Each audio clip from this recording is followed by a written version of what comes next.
Oh,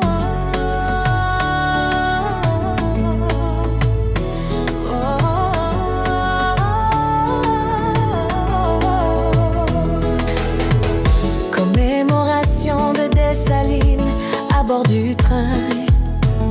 Gigi Forever 29.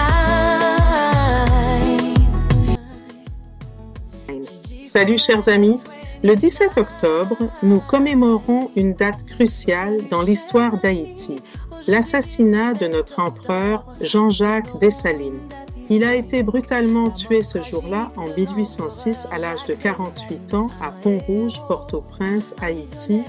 Dessalines, un leader qui aurait dû être célébré comme le père de notre nation, a été tragiquement trahi par ses propres compatriotes.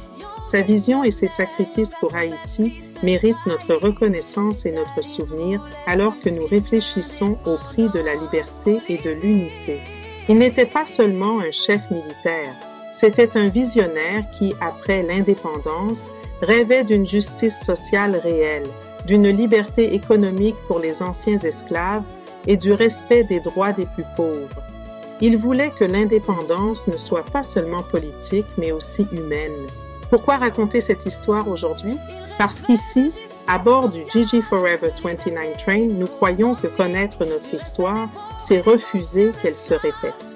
Malheureusement, le proverbe haïtien « chien mange chien », cette logique de trahison et de rivalité, reste encore trop présente dans notre société. Le récit, les derniers jours de l'empereur. Le 16 octobre 1806, à Marchand, Dessalines apprend qu'une révolte gronde. Il ignore que son ancien allié, le général Christophe, en est le chef. Il lui écrit pour se préparer à combattre les insurgés. À Pétion, également impliqué dans le complot, il ordonne de marcher sur les cailles. Sur le chemin du retour, après avoir traversé Jacmel, il confie à son fils. « Mon fils, tiens-toi prêt. Après tout ce que je viens de faire dans le Sud, si les citoyens ne se soulèvent pas, c'est qu'ils ne sont pas des hommes. » Le lendemain, alors qu'il s'apprête à lancer une réforme agraire en faveur des anciens esclaves sans terre, Dessalines est assassiné à Pont-Rouge, au nord de Port-au-Prince, par les hommes de Pétion avec la complicité de Christophe. Après l'assassinat, ses ministres tentent de faire reconnaître son fils comme héritier légitime, mais l'Empire est aussitôt aboli. L'impératrice fuit avec ses enfants.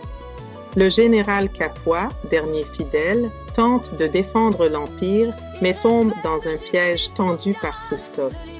Selon l'historien Thomas Madiou, Capois, lucide, déclare avant d'être exécuté « Ton maître Christophe est bien heureux de m'avoir pris dans ce piège, car sous peu je lui aurais fait sentir la vigueur de mon bras. Finissons en vie. » La suite, République au sud, monarchie au nord, Pétion proclame la République et se fait président. Christophe, lui, prend le nord, instaure un État séparatiste, puis une monarchie constitutionnelle.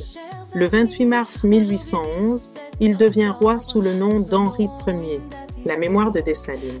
Son corps est enterré sommairement par des paysans. Ce n'est qu'1 siècle plus tard qu'il reçoit un tombeau digne de son rang, puis un mausolée à sa gloire. Réflexion finale, ce que je retiens de cette histoire, c'est que la trahison est une vieille blessure humaine, depuis Adam et Ève, Caïn et Abel. Mais dans le cas de Dessalines, elle prend une forme particulièrement cruelle, celle d'un homme qui a tout donné pour son peuple et qui fut trahi par ceux qu'il voulait élever. Dessalines, puisse ton âme reposer en paix. Tu ne méritais pas une fin aussi tragique, et nous, le peuple haïtien, ne devons pas oublier.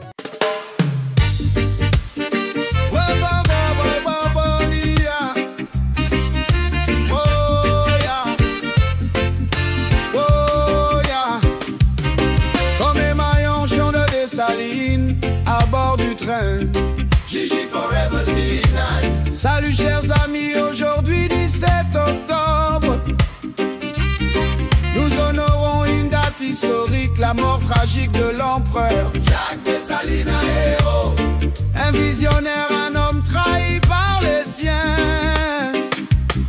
Zamimio, jodi à 17 17 ok top.